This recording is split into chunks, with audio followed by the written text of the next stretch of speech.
বাংলাদেশের এক content creator বলছেন যে আগামীকাল যে বাংলাদেশ ক্রিকেট খেলেছেন, দুর্দান্ত ক্রিকেট খেলেছেন।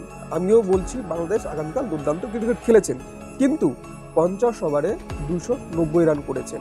এবং সেই কন্টেন্ট ক্রিয়েটর বলছেন নাকি ওই খেলা দেখে ভারত ভয় পেয়েছে, ভারত বাংলাদেশে খেলতে আসছে না, যে ভারত যদি বাংলাদেশে খেলতে যায় তাহলে ভারত গোহারা হারবে। তাহলে আমি সেই কন্টেন্ট ক্রিয়েটরকে বলতে চাই, ভাই তোমরা কি হায়দ্রাবাদের সেই T20 ইনিংসের কথা ভুলে গিয়েছেন, যেখানে ভারত 20 ওভারে 297 রান করেন এবং বাংলাদেশের প্লেয়ারদের বেদম কেলান তারা বুঝতেই পারছে না যে বল কোথায় করবে, বল কোথায় করবে না।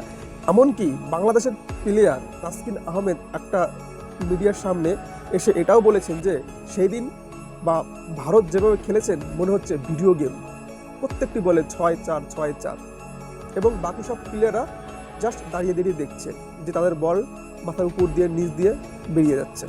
তাহলে এবার আপনারাই ভাবুন, যেখানে ভারতের প্লেয়াররা 20 ওভারে 297 রান নেয় এবং বাংলাদেশের প্লেয়াররা 50 ওভারে 290 রান করেন, তারপরও আপনারা বলছেন যে ভারত নাকি বাংলাদেশকে ভয় পায়। এটা একটা হাস্যকর কথা।